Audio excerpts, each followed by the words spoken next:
and the relationships among the variables in the analysis. When those relationships are identified, their meaning should be interpreted, stated, and presented relevant to the problem.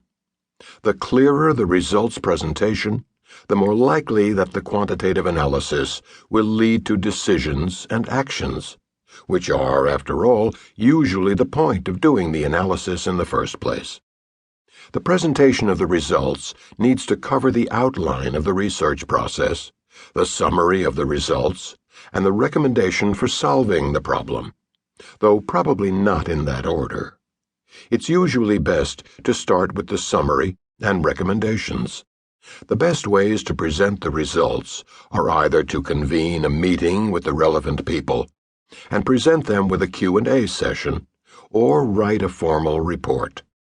If the problem and the results have some academic significance, you may write an article and try to publish it within the related discipline.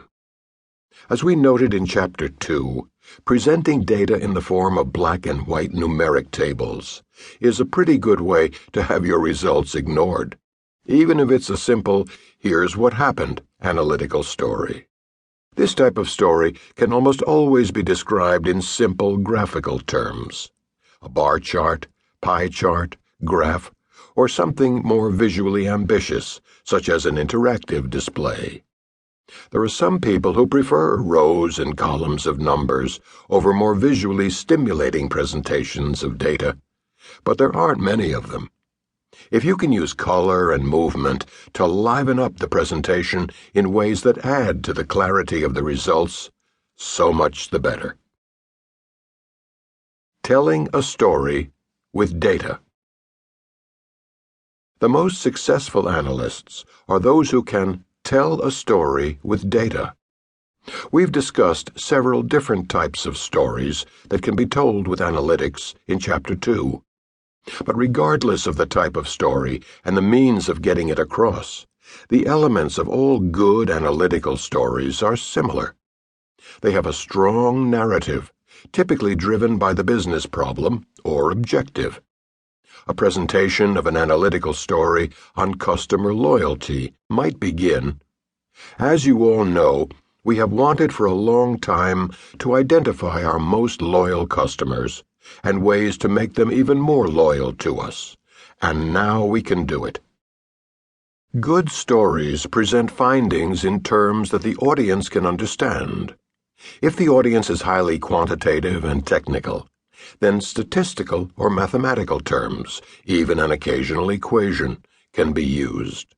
Most frequently, however, the audience will not be technical, so the findings should be presented in terms of concepts that the audience can understand and identify with.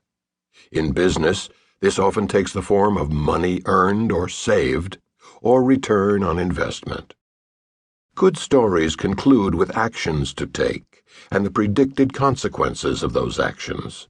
Of course, that means that analysts need to consult with key stakeholders in advance to discuss various action scenarios. No one wants to be told by a quantitative analyst, you need to do this and you need to do that. David Schmidt, the head of an analytical group at IHG, Intercontinental Hotels Group, a global hotel chain, believes strongly in the importance of analytical storytelling and has blogged about some of the attributes of a great story. So what makes a good story? Whenever possible, I turn to the experts, and these days the very best storytellers are at Pixar, home of such great stories as Finding Nemo, The Incredibles, and of course, Toy Story. Emma Coates, a storyboard artist at Pixar, published on Twitter a list of 22 rules for storytelling. Although all 22 may not directly apply to analytics, I find these 3 particularly relevant. Come up with your ending before you figure out your middle. Seriously, endings are hard. Get yours working up front.